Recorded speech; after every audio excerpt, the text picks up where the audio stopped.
নমস্কার বন্ধুরা, আজ আমি তোমাদের সামনে উপস্থাপন করতে চলেছি উচ্চ মাধ্যমিকের শিক্ষা বিজ্ঞান বিষয়ের লাস্ট মিনিট ও ফাইনাল সাজেশান। এই সাজেশানটি আমাকে দিয়েছেন আমাদের শিক্ষা প্রতিষ্ঠানের একজন এডুকেশন স্পেশালিস্ট শিক্ষক মহাশয়। তো এই সাজেশানটি দেখো, আশা করি তোমরা অনেক বেশি উপকৃত হবে।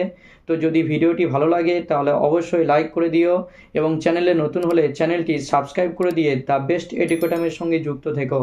এই রকম এডুকেশনালমূলক বেস্ট ভিডিও ও বেস্ট ইনফরমেশান সবার আগে তোমার কাছে পৌঁছে যাওয়ার জন্য।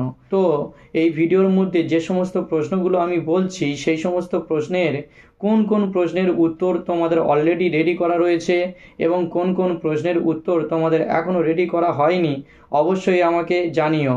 এবং পরীক্ষা শেষে যদি এই সাজেশনের দেওয়া প্রশ্নগুলো কমন আসে তাহলে অবশ্যই আমাকে একটি কমেন্ট করো, কারণ তোমরা কমেন্ট, লাইক, সাবস্ক্রাইব করলে আমি ভিডিও করতে অনেক বেশি মোটিভেট হই। তো চলো শুরু করা যাক। তো দেখো, প্রথম অধ্যায় থেকে 5টি প্রশ্নকে অধিক গুরুত্বপূর্ণ বলে মনে করেছেন আমাদের শিক্ষক মহাশয়। প্রথমে যে প্রশ্নটি রয়েছে, মনোযোগ কাকে বলে, শিক্ষাক্ষেত্রে মনোযোগের ভূমিকা লেখো। 2 রয়েছে পরিণমন কাকে বলে, শিক্ষাক্ষেত্রে পরিণমনের ভূমিকা লেখো। 3 রয়েছে বুদ্ধির সংজ্ঞা দাও, সাধারণ মানসিক ক্ষমতা ও বিশেষ মানসিক ক্ষমতার মধ্যে পার্থক্য লেখো। 4 রয়েছে ক্ষমতা কাকে বলে, থার্স্টনের বহু উপাদান তত্ত্বটি চিত্রসহ আলোচনা করো।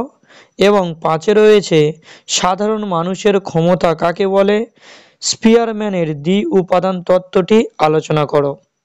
এই তৃতীয় অধ্যায় থেকে আমাদের শিক্ষক মহাশয় একটি প্রশ্নকে অধিক গুরুত্বপূর্ণ বলে মনে করেছে।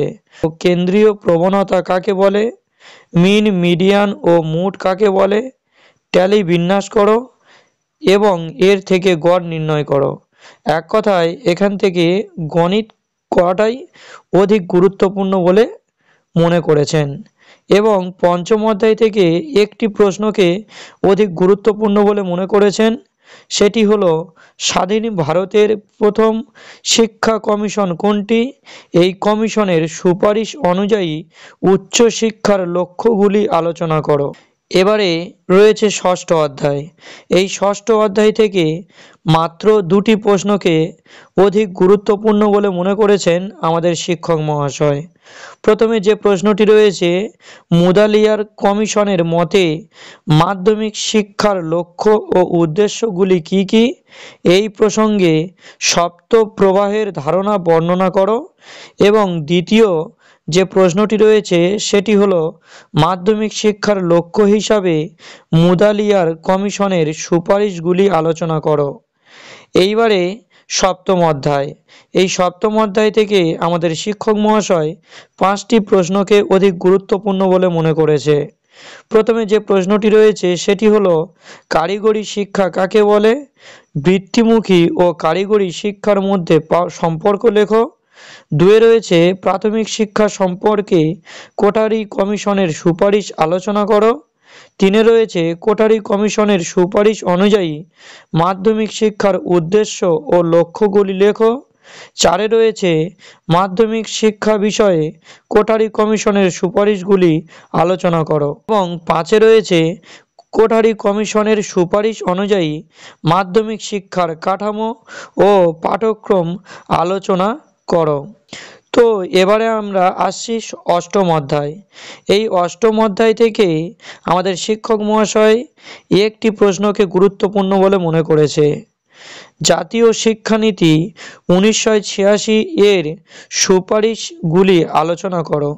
এবং নবম অধ্যায় থেকে আমাদের শিক্ষক মহাশয় 4টি প্রশ্নকে অধিক গুরুত্বপূর্ণ বলে মনে করেছে। প্রথমে যেটি রয়েছে সেটি হলো ব্রেইল পদ্ধতি আলোচনা করো। দ্বিতীয় রয়েছে মুখ ও বধির শিক্ষার্থীদের শিক্ষাদান পদ্ধতি আলোচনা করো। এবং 3 রয়েছে মুখ ও বধির শিশুদের সমস্যাগুলি উল্লেখ করো।